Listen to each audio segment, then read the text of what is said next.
Your decision is clear. The new 737 MAX.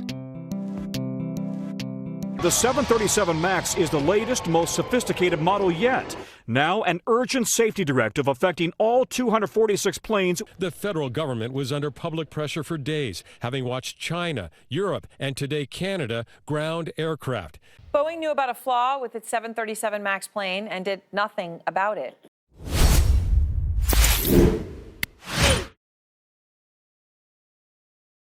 You've all seen it, you've all heard it. The 737 MAX, probably the most famous airliner of all time, and not for good reason. Today we're going to give you a climb out on the 737 MAX and talk about what made it happen, the history of the 737, the problems with the MAX, and what the future looks like for it. There's a lot of videos and comments from the media that describe the MAX, but very few of them give you the full picture. That's our goal today. So, a little bit about me. My name's George Roush. I like airplanes, and I'm certified to work on them. That was a really dumb thing to do. The first thing that we need to understand about the 737 is its history, and to do so, we have to go back. You've got to come back with me! Where? Back to 1964, when the Boeing 737 was unveiled. The 737 is a twin-engine, that means there's two of them, airliner that was designed to supplement the existing 727. It's a little bit older, you may have never seen one, it's been gone for a while. The 737 was designed for short-haul routes and to basically be an economic airliner for smaller airlines as well. That worked great, except the 737 had some pretty major problems when it came out. In fact, it had a tendency to become a convertible, like the roof literally ripped off. You may have heard about that. But throughout the years, Boeing refined and improved the 737, and in 1993 they introduced the Boeing 737 NG, or Next Generation. This is not to be confused with the Star Trek. Shut up, Wesley! Okay, maybe that wasn't funny. But the NG was supposed to be the last variant of the 737, as the engines had gotten so big that they had to be flat on the bottom, because any bigger and they'd scrape the ground. Boeing was convinced this was the end of the line for the 737, and they decided that in 2006 they'd start looking into building a new one. They said that they could have it out by the mid-2020s, almost 15 years to build an airliner. Yeah, that's not great. So, Boeing began development on a new airliner to replace the 737, but in 2008, shit hit the fan. The shit's gonna hit the fan. Everything collapsed and nobody could afford a new airliner, except the airlines. The airlines were actually doing pretty well as air travel began to boom. And being the cutthroat competitors that they are, airlines wanted something that was more efficient and could get them more money per mile by saving money on fuel. And to do so, they wanted to use new engines. Airbus, Boeing's competitor from Europe, had an option for the airlines ready to go. The A320neo, or new engine option. We call it the Neo. It was good. It was really good. It was really efficient, and the airlines really liked it. It was so good that it even won over Boeing's most loyal customer, American Airlines. And in 2011, American Airlines announced that for the first time ever, they'd be buying a foreign airliner. American Airlines purchased 130 of these A320neos, which put Boeing into a tough spot because the American executive walked in the room and said, "Hi, Boeing. We're going to buy from your competition. We're going to give you a couple days to come up with a solution and maybe compete with them, because if you don't, we're going to buy about another 100. It's a little late, but you're going to have to come up with something." To which Boeing responded, "It's not possible. It's physically incapable of getting any better. The new engines are bigger. They won't fit. We have to develop a new airplane, and you can have it in 2025. To which American responded, "Yeah, that's not going to work." So Boeing said, "Well, maybe we can do it." And American Airlines, "Great! We'll buy 100. And the next day, American Airlines, much like the kid who got the date with the hot girl and announced it before they ever went out, decided that they were going to tell the whole world that they'd agreed to buy 100 of Boeing's new airliners, the 737 MAX, which nobody had ever heard of before, and Boeing wasn't even certain they wanted to build. And now they were backed into a corner and they had to build it, so development started on the MAX. And Boeing decided that they were going to do a couple things. By the way, this is a MAX. It's a Lego version. I just broke a piece off of it. I can't afford an actual 737 MAX because I film YouTube videos in my room like a toddler, but hopefully you'll get the idea. So to build the MAX, the first thing that they wanted to do was to replace the engines. They wanted to put the CFM LEAP engines on there. These are bigger than the old 737's CFM 56. The LEAP engines were designed using computers and were far more efficient than anything that came before them. In fact, the efficiency savings over the old 737 was about 15%. That's a lot when you're flying like all the time, every day, all year. That's a lot of money. But to do so, they had to figure out a way to make the new, bigger engines fit. They couldn't just do this by putting the engines under the wing because they'd scrape the ground. They had to pick the plane up. So they put new nose gear on that makes it like a hot rod. It sits up and is a little bit nicer, but that still wasn't enough room. So they moved the engines forward. But this created some problems. Speaking of problems, are you subscribed to our YouTube channel? If not, be sure to hit that subscribe button and also share it with a couple of your friends because we are brand new. We don't just get, recommended on the YouTube out. Back to the 737. The new engines created a problem because new engines make the airplane want to go faster. And when the airplane wants to go faster, there's more air under and over the wings. This makes the airplane want to go up because the more air under and over the wings makes the airplane generate lift. Putting the engines forward made this go up problem worse because now the thrust is further forward. Airbus had the same problem, but it wasn't as bad because their engines were in the same place. Boeing had to come up with a fix because if they didn't, the MAX could run into trouble while climbing and turning where it could flip itself over and then, boop, kill everyone on board. Not great. So Boeing came up with a computer fix, MCAS, M-C-A-S, which happens to be the name of our YouTube channel. Wonder where we got that one. It's called Maneuvering Characteristics Augmentation System. And what it does is when the MAX is climbing and in a turn, it pushes the nose down. This keeps hotshot pilots from killing themselves and going boop. But the MAX proved to be problematic. In 2014, Boeing started to notice problems with the MCAS system and that sometimes their test pilots had to disable it.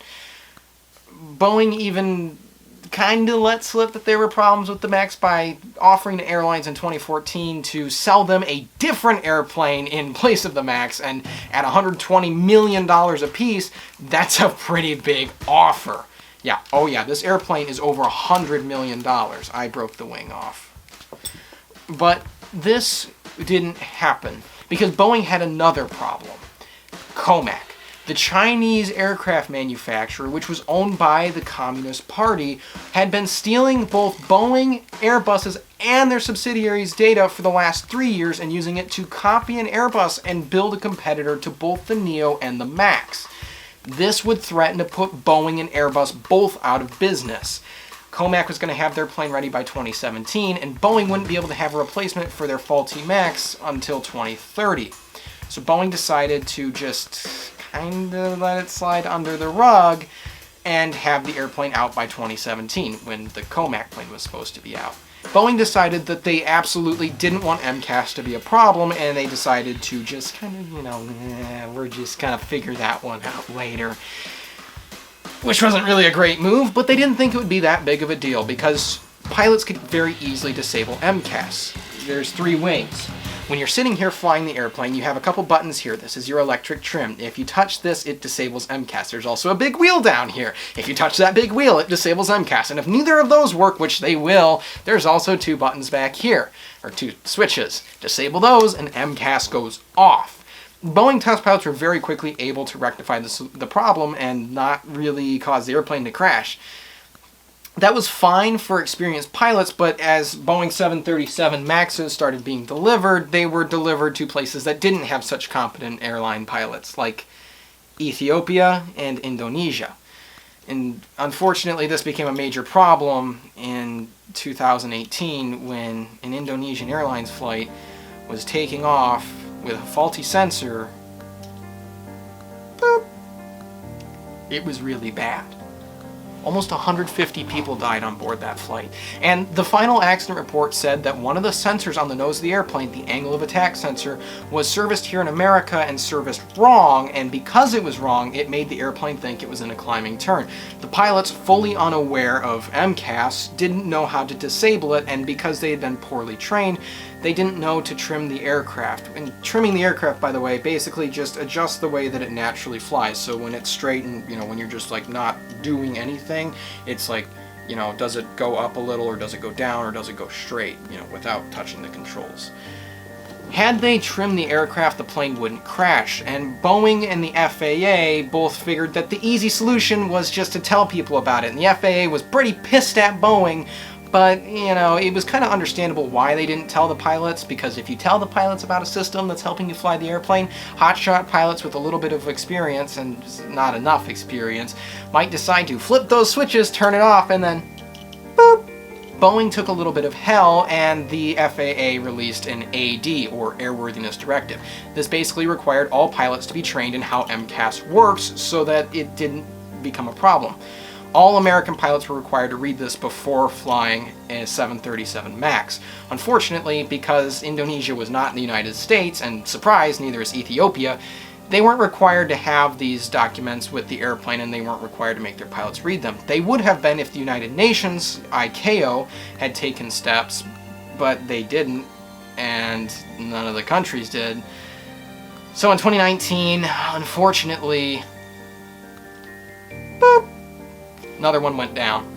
And this was another pretty major crash. It nosedived into the freaking ground. Ethiopian Airlines flight, I don't remember the number, slammed into the ground in the middle of Africa, and that was really bad for everybody on board, but also pretty bad for everyone else. Because a day after, China, who was building their own airliner, decided that they were going to ground the 737, which was kind of an interesting choice because China totally had a conflict of interest. They were building their own airliner that was supposed to be out by the time the 737 MAX came out, but it wasn't. And if the 737's grounded, they can write them off as losses, and the Chinese government can purchase their own airliner in-house.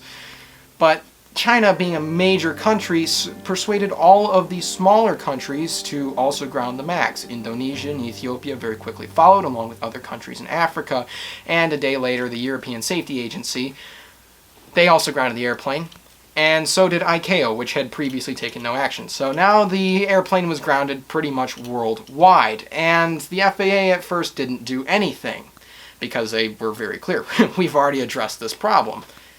And then CNN got involved. If this had happened in Kansas, I think we would have acted a lot faster than we did. Basically, things went way downhill really fast, and the FAA was accused of covering things up for Boeing, so in a big press conference and photo op with Donald Trump in the Oval Office. I know that you've all been following the terrible tragedy of the Ethiopian Airlines crash this weekend. Tragic. They decided it was time to ground the 737 MAX after reaching a deal with President Trump. And so the MAX was grounded. This was not great for anyone, because the only time an airliner has ever been grounded before was the DC-10, and it did not go well for McDonnell Douglas, who had built the airplane. In fact, they don't even exist anymore. They thought that the fix would take about a week. Boeing would push out a software update that would connect the sensors that can go bad to a gyroscope on the airplane that basically, if there's a disagreement, it disables MCAS. But the problems kept racking up as the FAA took heat for allowing Boeing to certify their own airplane, because companies are allowed to certify revisions to airplanes, but they can't certify new airplanes. Congress was pissed that the 737 MAX was not considered a new airplane and was instead considered a revision, which it was. As things got a hell of a lot worse, the plane stayed grounded as the FAA found more and more problems. In fact, just recently the FAA took hell from Congress as they basically wrote a bill that destroys companies working with the FAA and adds a bunch of new safety regulations to try to prevent this from ever happening again.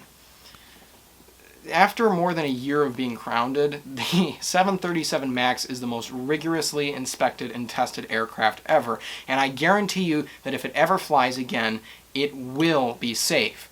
But I say if, because the 737 MAX might not go back in the air. Hundreds of orders have been canceled, and in the 737 MAX crisis, a lot of companies that supply parts for this airplane weren't able to employ their people, who found jobs elsewhere. An entire corporation specifically devoted to building parts for 737s went under, and that wasn't great, but it got significantly worse due to COVID-19. When the pandemic happened, corporation after corporation went out of business, and now airlines, even American Airlines, Boeing's golden boys, See you, fellas. What's different about American? are close to going out of business. And if they do, then there's no customers for these, and airlines are going to want their money back from Boeing, who's already spent the money trying to build the MAX. With China close to finishing their Commack airliner, the C919, it may be possible that the Chinese undercut Boeing, demand all of their money back that they had put in on orders for Boeing airliners, and then basically sink the ship. Boeing's in a really tough spot here, and the 737 MAX is the cause of it. And it is Boeing's fault. They shouldn't have cut corners, but at the same time, they were very much backed into a corner by cutthroat airlines and by a Chinese government that was actively stealing information, waging economic warfare, and trying to destroy the West. That's not great. So is the 737 MAX safe? Yeah. The sensors have failed in the United States. It wasn't a matter of time before one crashed here.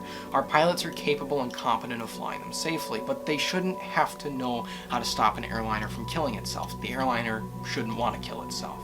That's why it needs to be fixed, and it's going to be fixed. And if it gets to a point where it's safe to fly again, and you see this at an airport, be glad that you're on this and not a Chinese airliner, because those are undoubtedly going to be far worse. Thank you for your time. I really appreciate all your support. If you enjoy this channel, please like and subscribe, share it with your friends, because we are just getting started, and we would really adore your support. Thank you so much, and have a wonderful day.